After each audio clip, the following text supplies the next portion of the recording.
సూర్యాపేట జిల్లా కేంద్రంలోని కోహెన్స్ ఫార్మా కంపెనీలో ప్రమాదం చోటు చేసుకుంది. షార్ట్ సర్క్యూట్తో గ్యాస్ లీక్ అయి ఇద్దరికి అస్వస్థతకు గురైనట్టు తెలుస్తుంది. కాగా ప్రైవేట్ హాస్పిటల్కి తరలించి చికిత్స అందిస్తున్నారు. ప్రమాద ఘటనతో కోహెన్స్ ఫార్మా కంపెనీ ఎదుట సమీప ప్రాంతాల గ్రామస్తులు ఆందోళనకు దిగారు. కోహెన్స్ ఫార్మాను అక్కడి నుంచి తరలించాలని స్థానికులు నిరసన చేపట్టారు.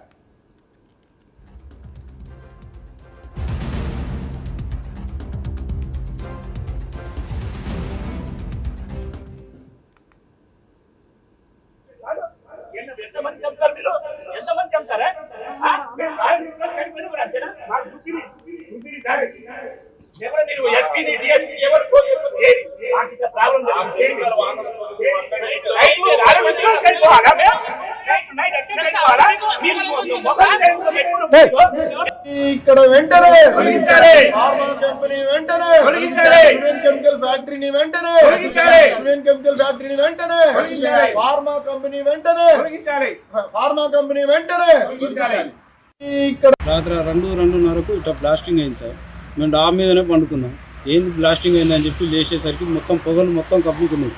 భయపడి సెక్యూరిటీ వాళ్ళకి వచ్చి సార్ మరి ఏమైంది ఎట్లా పరిస్థితి, హెచ్ఆర్ వాళ్ళు ఎవరు ఫోన్ ఎత్తట్లేదు, ఏం జరిగిందో చెప్పండి, మేము చిన్నపిల్లలు ఉన్నాం, మరి వాళ్ళు ఏమైనా ప్రమాదం అయిద్దా ఏందా అనేది బతిలాడితే ఎవరు అసలు రెస్పాన్స్ లేదు, ఏం సపోర్ట్ చేయట్లేదు. దండం పెడతా చెప్పమని బతిలాడినా చెప్పట్లేదు, ఏం జరగలేదు అని అన్నారు. మరి ఇక్కడ ఉండొచ్చా దూరం వెళ్ళిపోవచ్చా అని అన్న సమాధానం లేదు.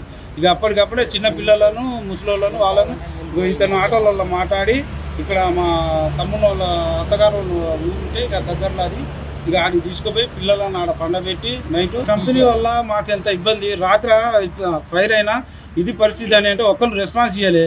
ఇప్పుడు నైట్కు నైటే పేలి ఇక విషవాయువులో వచ్చి మనుషులు చనిపోయినా ఇంతేనా? కంపెనీ వల్ల ప్రాణ నష్టం జరిగితే ఇంతేనా? కనీసానికి దూరం వెళ్ళిపోరు అని ఒక్కరు కూడా బయటకు వచ్చి చెప్పలేము మాకు. ఇది మన సూర్యాపేటకు అతి సమీపంలో ఆనుకొని ఉన్నటువంటి కోహెన్స్ ఫార్మాస్యూటికల్ లిమిటెడ్గా ఉన్నటువంటి కంపెనీ నైట్ 2:10 అది ఏది మన రియాక్టర్ లీక్ అయి ఇక్కడ ఉన్నటువంటి లోపల ఉన్నటువంటి వర్కర్లు కూడా ప్రమాదవశాత్తుగా ప్రైవేట్ హాస్పిటల్లో తీసుకోవడం జరిగింది. ఆ లీక్ అయినటువంటి ఏదైతే ఉన్నదో బయట విషవాయువు, ఆ విషవాయువు మొత్తం వెదజల్లేటట్టుగా తండ మొత్తము ఇంకా చుట్టుముట్టేసింది. ఆ భయభ్రాంతులతోటి మేము బయటికి వెళ్లాల్సిన అవసరం వచ్చేసింది నైట్కు. ఎందుకంటే అతి ఘోరమైనటువంటి ఇంకా కొన్ని రియాక్టర్లు ఉన్నాయి. ఆ రియాక్టర్ కనుక పేలి ఉంటే ఇక్కడ మరో భూఫాల్ లాంటి పరిస్థితి ఏర్పడేది. సూర్యాపేట ఇలా గడ్డి కూడా మొలిచే పరిస్థితి లేకుండా అయ్యేది.